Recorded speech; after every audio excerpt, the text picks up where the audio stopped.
میری آپ سے گزارش ہے، ایک سپارہ مسجد میں پڑھیں رمضان میں، ایک سپارہ گھر میں پڑھیں۔ مسجد میں پڑھیں گے تو مسجد کا حق ادا ہوگا، اور گھر میں قرآن پاک کھول کے بیٹھیں گے تو بچے بھی آ کے پاس بیٹھ جائیں گے، چھوٹے چھوٹے بچے۔ یہ کبھی تجربہ کرنا، یہ بخشش کا ذریعہ ہے۔ جب آپ بچوں کی ماں سویرے سویرے بڑا اچھا دوپٹہ لے کے اور مصلی بچھا کے اور قرآن مجید کی ریل رکھ کے اور پھر اس کو خوشبو لگا کے جب کھولتی ہے نا، تو اس کی جو 2-2.5 سال کی بچی ہوتی ہے وہ بھی کہیں سے دوپٹہ ڈھونڈنے لگ جاتی ہے، وہ بھی دوپٹہ لے کے آتی ہے اور دائیں بیٹھتی ہے۔ اس کا جو 4 سال کا بچہ ہوتا ہے نا، اگر ابا بیٹھا ہے، وہ 4 سال کا بچہ بھی کہیں سے ٹوپی ڈھونڈ کے لاتا ہے، اسے پڑھنا نہیں آتا، لیکن وہ بھی آ کے نا سپارہ لے کے بیٹھ جاتا ہے۔ میں نے دیکھا ہے بچے تھوڑا تھوڑا ہلنے لگتے ہیں۔ قسم اللہ کی عزت کی، مجھے ایسے لگتا ہے کہ جب بیٹیوں کے بیچ ماں بیٹھ کے قرآن پڑھتی ہے اور جب بیٹوں کے بیچ باپ بیٹھ کے قرآن پڑھتا ہے، تو مجھے لگتا ہے خدا کے فرشتے بھی آسمان کے دروازے کھول کھول کے دیکھتے ہیں، کھول کھول کے دروازے دیکھتے ہیں کہ یہ کس طرح کا رنگ ہے کہ چھوٹا سا بچہ، توتلی زبان۔ مجھے وہ حدیث پڑھ لینے دو جو امام جلال الدین سیوطی نے روایت لکھی ہے۔ فرمایا حضرت عیسیٰ علیہ السلام میں قبر کے پاس سے گزرے تو عذاب ہو رہا تھا، چند گھنٹوں کے بعد گزرے تو وہیں رحمتوں کا نزول ہو رہا تھا۔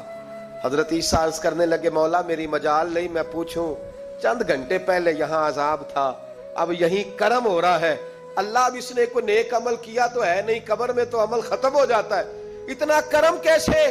تو رب کریم نے فرمایا موسیٰ بندہ بڑا گناہگار تھا، پاپی تھا، سزا کا حقدار تھا، پر جب انتقال اس کا ہوا تو بیوی اس سے پہلے حاملہ تھی، اس کے انتقال کے 2-4 مہینے بعد بچہ پیدا ہوا، پھر اس بیوی نے بچہ پالا، آج 4.5 سال کا بچہ مکتب گیا ہے، استاد نے بسم اللہ شریف پڑھائی ہے، اس کے بچے نے توتلی زبان پہ کہا بسم اللہ الرحمن الرحیم، تو مجھے حیا آئی ہے کہ اس بیچارے کو ابھی لفظ نہیں ادا کرنے آتے، زمین پر بیٹھ کر یہ توتلی زبان سے مجھے رحمان اور رحیم کہے اور میں اس کے باپ کو سزا دوں۔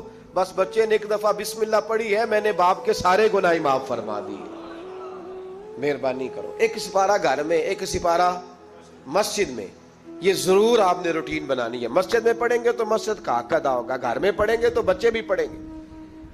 اور تیسرا سپارہ وہ ہے جو آپ نے تراویح میں سننا ہے۔ تو کتنے سپارے ہو گئے ایک دن میں؟ 3۔ تو رمضان میں کل کتنے ہو گئے؟ 3 قرآن پاک۔ کتنے قرآن پاک جی؟ 3 قرآن مجید، ایک سپارہ دن میں ایک رات میں، تو آپ کا 10 دن کے اندر انشاءاللہ قرآن پاک ختم ہو جائے گا۔ کریں گے انشاءاللہ تعالی؟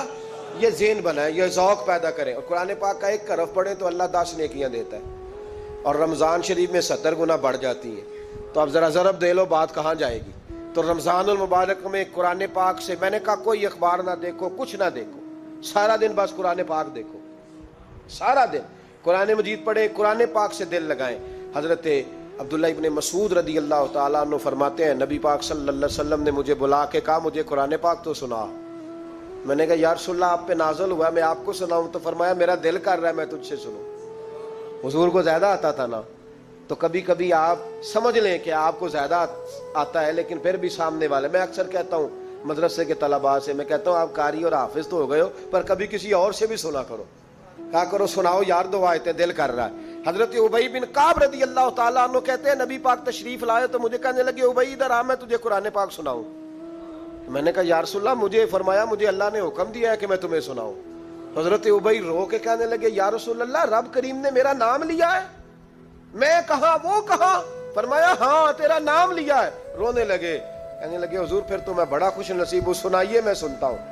تو حضور سننا بھی حضور کی سنت ہے، سنانا بھی نبی پاک کی سنت ہے۔ قرآن مجید کو سنیں۔